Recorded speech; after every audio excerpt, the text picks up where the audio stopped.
Selamat pagi Pak Dimas dan teman-teman semua. Salam sejahtera bagi kita semua. Sebelumnya saya ingin mengucapkan terima kasih atas kesempatan yang telah diberikan, sehingga pada hari ini saya dapat berpidato di depan Pak Dimas dan teman-teman semua.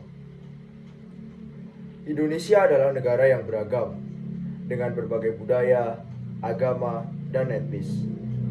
Bangsa kita telah dibangun di atas fondasi Bhinneka Tunggal Ika, dan penting bagi kita untuk menjunjung tinggi prinsip ini untuk mempertahankan kekuatan negara kita. Seperti yang telah kita semua ketahui sebelumnya, Persatuan dan Kesatuan Negara Kesatuan Republik Indonesia merupakan suatu hal yang sangatlah penting bagi kehidupan kita sebagai masyarakat Indonesia. Persatuan dan kesatuan bangsa memiliki makna mendalam yang lebih dari sekedar kata, di mana hal ini merupakan cita-cita yang diperjuangkan oleh para pahlawan. Bahkan, demi mewujudkannya, mereka rela mengorbankan nyawanya. Kita sebagai generasi penerus bangsa tentunya harus membangun semangat yang sama untuk menjaga dan melestarikan persatuan dan kesatuan negara kesatuan Republik Indonesia yang telah diperjuangkan sejak dulu. Namun, persatuan tidak dapat dicapai tanpa pengorbanan. Kita harus bersedia menyerahkan kepentingan dan bias pribadi kita demi kebaikan bangsa yang lebih besar. Berkorban untuk persatuan dan kesatuan Indonesia berarti mengesampingkan perbedaan dan bekerja untuk mencapai tujuan bersama. Dalam kesempatan ini, saya ingin menjelaskan terkait pentingnya membangun sikap rela berkorban dalam menjaga persatuan dan kesatuan dari Kesatuan Republik Indonesia. Sikap rela berkorban ini merupakan sebuah sikap dan perilaku yang didasari oleh adanya sikap peka terhadap fenomena-fenomena yang terjadi di sekitar, dan didasari oleh adanya rasa ikhlas dengan mendahulukan kepentingan bersama dibandingkan kepentingan pribadi. Sebagai bagian dari masyarakat, tentunya kita dituntut untuk bisa berbaur dan bersatu, sehingga tercipta suatu lingkungan yang saling peduli. Untuk dapat memunculkan sikap peduli, kita perlu meningkatkan kepekaan terhadap fenomena-fenomena yang terjadi di sekitar kita, dan tidak menjadi masyarakat yang pasif. Rela berkorban juga harus didasari dengan adanya rasa ikhlas tanpa mengharapkan imbalan apapun. Sikap rela berkorban lebih mengedepankan kepentingan orang lain dan kepentingan bersama dibandingkan kepentingan personal atau pribadi, sehingga hubungan masyarakat di lingkungan sekitar akan terhindar dari konflik.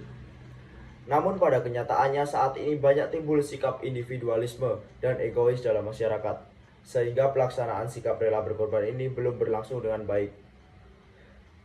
Adanya perkembangan zaman mengakibatkan orang-orang lebih mengandalkan teknologi yang berkembang, sehingga timbullah sikap individualisme dalam masyarakat. Sikap ini tentunya berlawanan dengan sikap rela berkorban karena individualisme dapat menurunkan kepekaan dan membuat seseorang lebih mementingkan kepentingan personal atau pribadinya. Sikap ini juga dapat menurunkan relasi antar masyarakat yang pada akhirnya dapat berdampak pada persatuan dan kesatuan negara kesatuan Republik Indonesia. Sikap rela berkorban telah ditunjukkan oleh para pahlawan yang telah rela berjuang demi merebut kemerdekaan bagi bangsa Indonesia.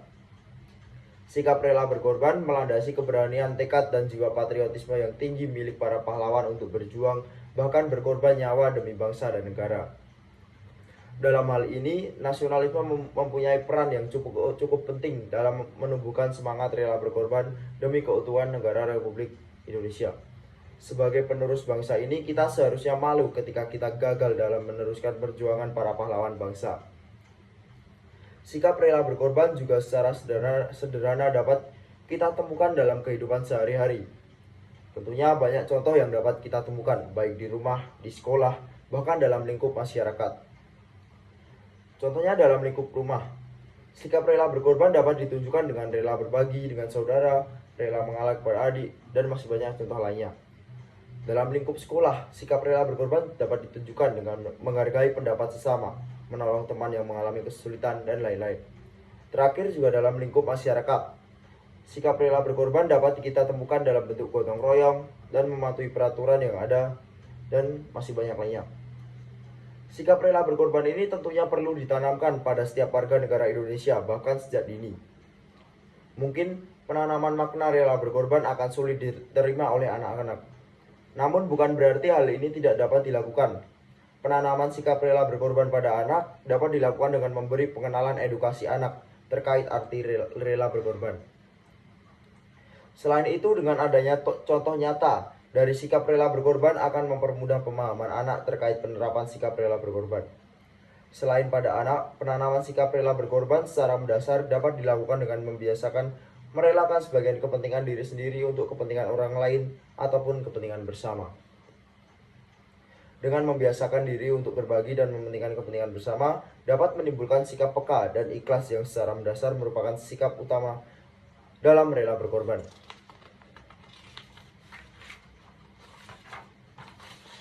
Jadi kesimpulannya, rela berkorban demi persatuan dan kesatuan bangsa Indonesia sangatlah penting. Kita harus mengesampingkan perbedaan dan bekerja sama untuk mencapai tujuan bersama untuk memastikan kemakmuran dan kekuatan negara kita. Mari kita terinspirasi oleh pengorbanan para pendahulu kita dan berjuang untuk menciptakan Indonesia bersatu. Oleh karena itu, dalam pidato ini saya ingin mengajak teman-teman semua untuk menyadari tentang pentingnya persatuan dan kesatuan, serta sikap rela berkorban sebagai salah satu faktor pendukungnya.